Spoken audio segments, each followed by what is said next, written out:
Hello, welcome to the Construct Orientation module for the Cognitive Domain Construct of Object Counting. In this module, I'll talk about the background and rationale for measuring this construct. I'll share some key counting concepts.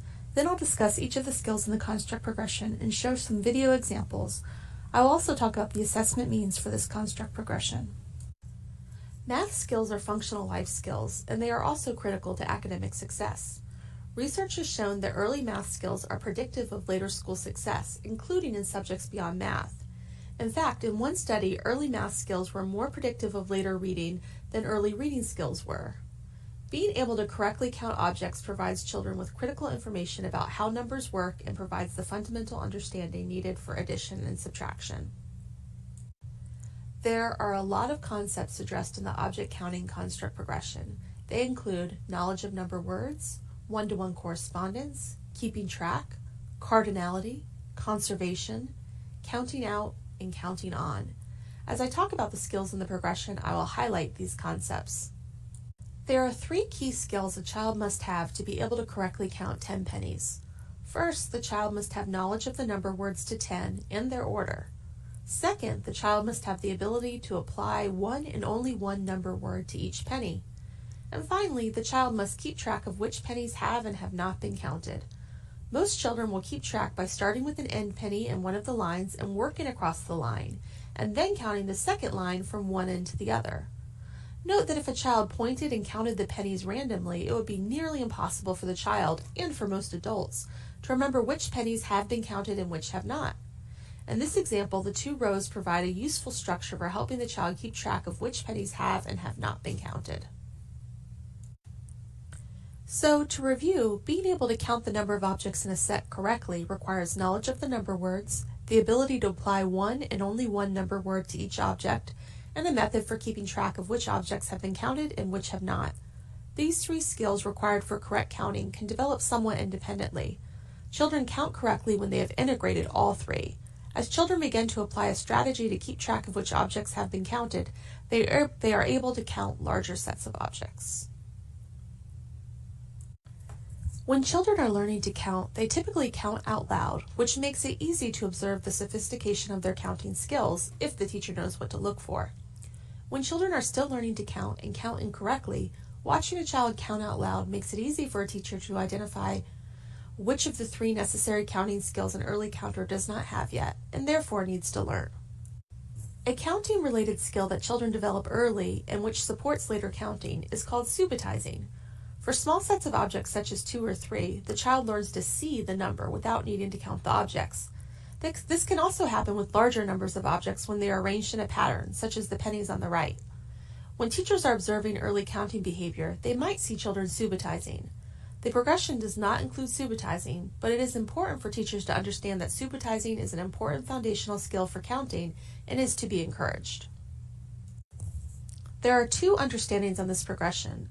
The first, which includes skills A through G, is that children understand that counting tells the number of objects and that strategies are needed to determine the number of objects in a set. Let's look at the first step on the progression. Children who are at step A on the progression display some early counting behaviors, such as saying number words as they point to objects, but they cannot yet correctly count 4 to 6 objects in a line. Their incorrect counting is because they have not mastered one or more of the 3 essential skills. The examples at this skill level provide descriptions of what teachers will see when a child's skill level is at step A.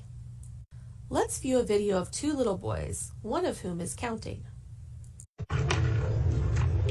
Count. 1, 2, 3, 4, 5, 6, 7, 8, 9, 10. We have 10 of them!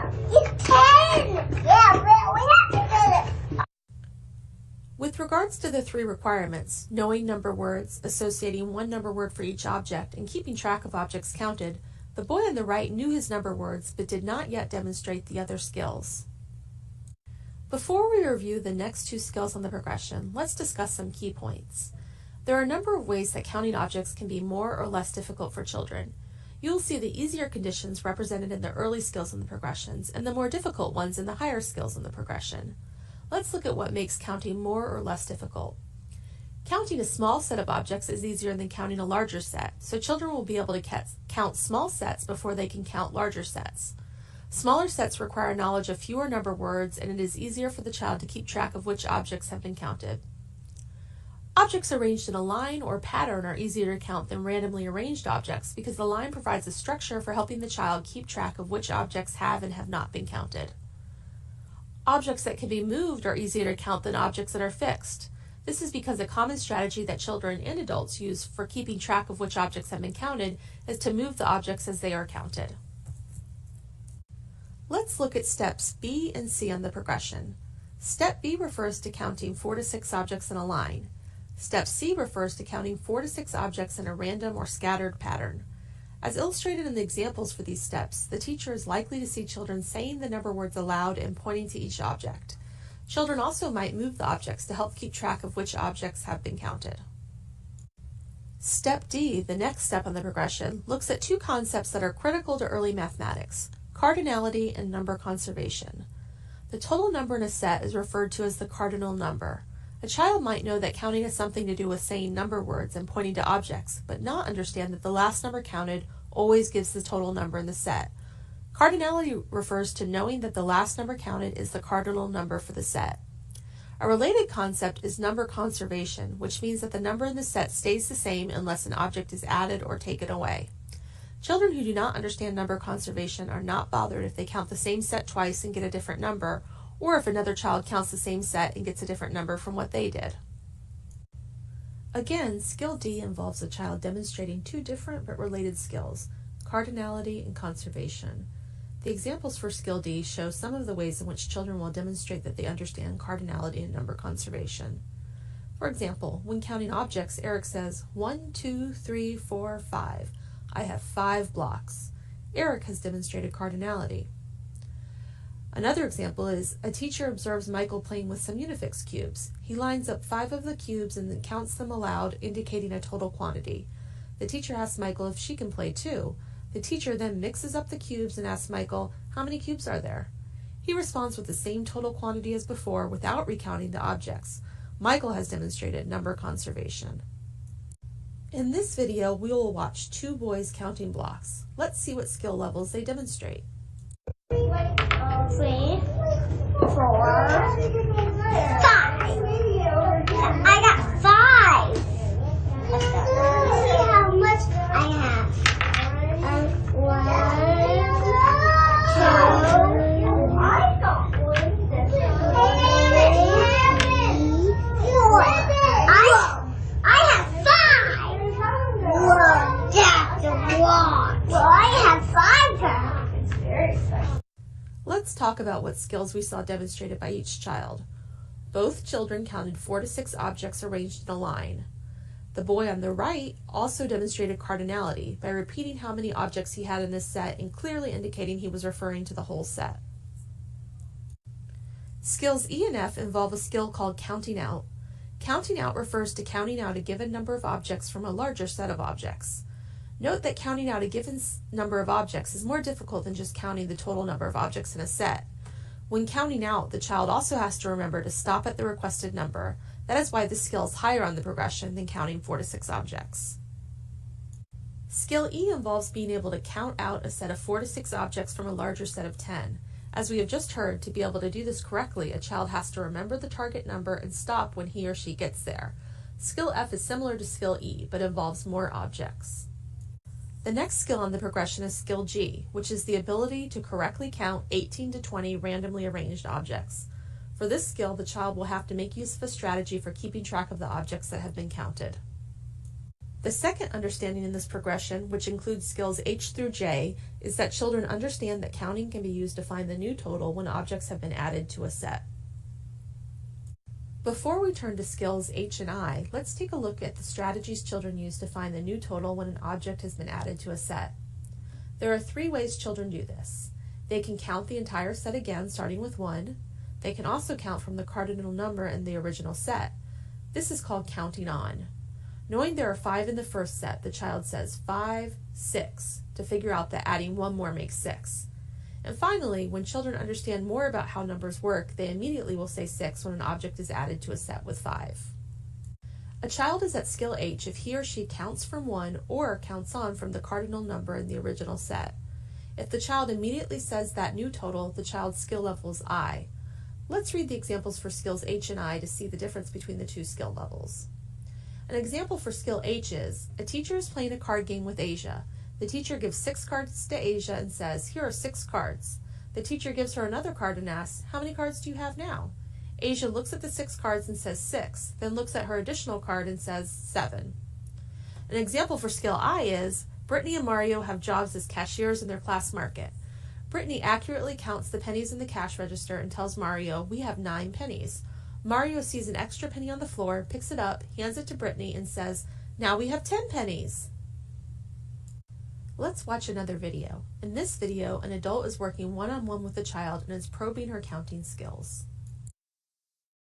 Can you tell me how many blocks there are? 1, 2, 3, 4. All right. Now how many are there? 1, 2.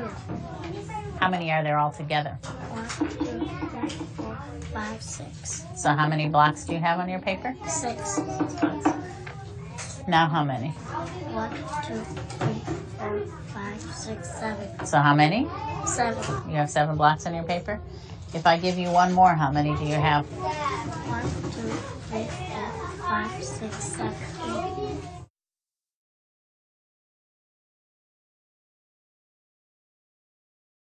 Let's talk about what we saw in this video. First, this little girl could count objects in a scattered arrangement. She also demonstrated cardinality by saying how many objects were in the set. This is one of the requirements for skill D. Note that the adult could have rearranged the objects and then asked the child how many were there. That would have provided evidence for whether the child could demonstrate conservation, which is the other part of skill D. When a block was added to the set, she used the beginning strategy of counting again from 1 to find the new total. That is indicative of skill H.